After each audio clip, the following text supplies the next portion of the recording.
मी ब्लॉगवरती तुमचं सगळ्यांचं स्वागत आहे. हवा झुळझुळ झुळझुळ, वाऱ्याचा आवाज, पक्ष्यांचा आवाज आणि ही अशी जबरदस्त वाट माझ्या मागच्या साईडला पण तुम्हाला दिसत असेल. तर मी ही अशी वाट चढते एकीकडे काळजी घेत घेत आणि हा व्लॉग करते आहे. जरांडेश्वरला आपण जातो आहे आज. अर्ध्या रस्त्यापर्यंत पायऱ्या आहेत किंवा तुम्ही पूर्णपणे अशा दगडी वाटेने पण येऊ शकता. आम्ही अर्धा रस्ता पायऱ्यांनी आलो आणि आता अर्धा रस्ता आम्ही असं दगडी वाटेने आम्ही चढतो आहे. खाली तुम्हाला दिसत असेल ही अशी दगडी वाट आहे आणि आता ही अशी पुढे पण दगडी वाट आहे. मी ती तुम्हाला थोडं लवकरच दाखवेन. तर ही अशी दगडी वाट आहे. पूर्वी ह्या वाटेवरून आपले मावळे, शिवाजी महाराजांचे मावळे हे घोड्यांनी जात असत. ह्याच्यावरती खरंच विश्वास बसणं अशक्य आहे. आणि इथे आता पायी जाताना बऱ्याच जणांना नामुष्की होते, पण आज खूप छान वाटते आणि खूप मजा येते आहे.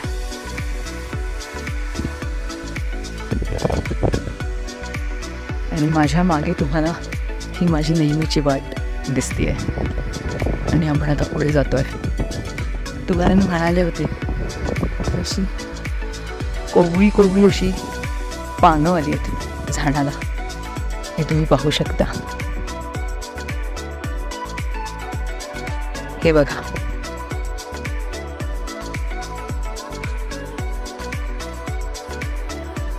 आणि ते इतकी छान दिसतात इतकी पानं.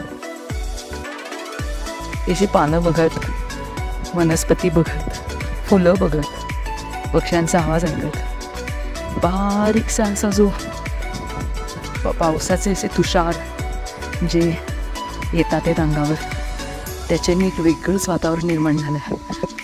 हे मंदिर आपण बघतोय, पण हे ऑफकोर्स जरांडेश्वराचं नाही आहे, पण ह्या टप्प्यापर्यंत आपण येऊन पोचलो आहे. इथे प्रत्येक दगडावर आणि जिथे छान प्लेन जागा आहे अशा ठिकाणी श्रीराम असं लिहिलं आहे. त्यामुळे चालणाऱ्यांना अजूनच खूप असा एक जोश मिळतो. इथे एक समाधी आहे, कोणाची आहे तसं नाव दिलं नाही आहे. मी पुढे गेल्यानंतर आमच्या गाईडना विचारते आणि तुम्हाला नक्की त्याच्याबद्दल सांगेन. आता आपण हा असा रस्ता चालतोय आणि तुम्हीही माझ्यासोबत चालताय. मंदिराच्या घंटेचा आवाज आला इथपर्यंत म्हणजे आता आपण थोडं जवळ पोचलोय असं म्हणायला हरकत नाही. थोडं वर गेल्यावर मी तुम्हाला आजूबाजूचा परिसर पुन्हा एकदा दाखवणार आहे. ही अशी सोनेरी स्टाळी, अजून हिरवी झालेली गवताची पाने दिसतात. माइंडफुलनेसची हीच कमाल असते. आपण प्रेझेंट मोमेंटमध्ये राहतो आणि न लक्षात आलेल्या अशा बऱ्याच गोष्टी आपोआप आपण न्याहाळायला लागतो आणि त्यांच्याबद्दल जागरूकता आपल्यामध्ये यायला लागते.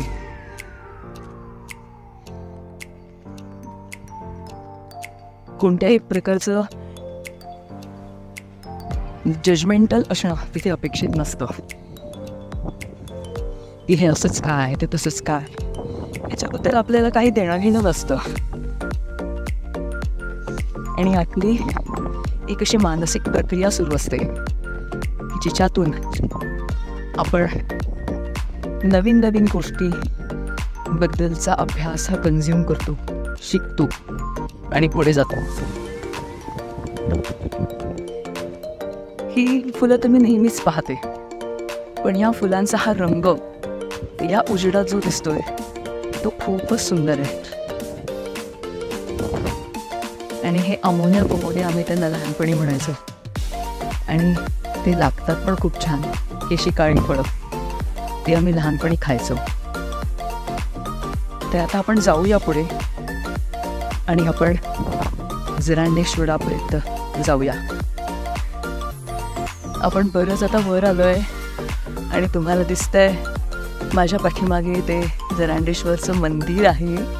आणि इथे आपण आता मागचा परिसर तुम्हाला दाखवण्यासाठी खरं तर मी इथे उभी आहे. सुंदर असा परिसर आहे आणि इतकं छान वातावरण आहे इकडे. सगळं खूपच सुंदर वातावरण आहे. हलका हलका हलका असा पाऊस पडतो आहे आणि तो बिलकुल चालण्याच्या मध्ये येत नाही आहे मुख्य म्हणजे. आणि आम्ही चालतो आहे. कोणतंही ट्रेकिंग करताना किंवा चालताना एक गोष्ट खूप महत्त्वाची असते आणि ती म्हणजे हळूहळू हळू तुम्ही चालत राहा. न थांबता चालत राहा. त्यामुळे आता मला इथे थांबावं लागतं आहे कारण मी चालता चालता व्हिडिओ करू शकणार नाही. हे असं ओंड झालेली जी दगड थोडी थोडी हलकी त्याच्यावरनं तुमच्या लक्षात येईल की कसा पाऊस पडतो आहे हलका. तर पाऊस पण पडताना तुम्हाला दिसतो आहे. हे बघा ह्याचा पाऊस पडतो आहे आणि अशा ह्याच्यात आम्ही हळूहळू चालतो आहे. फायनली आपण पोहोचलो आहे जरांडेश्वरच्या मंदिराकडे. काळी पक्षी आहे तिथे उडणारे आणि हे चाफ्याचं झाड. पाऊस पडत असल्यामुळे पूर्ण धुकं झालं आणि आपण आलोय जरांडेश्वराला फायनली. ये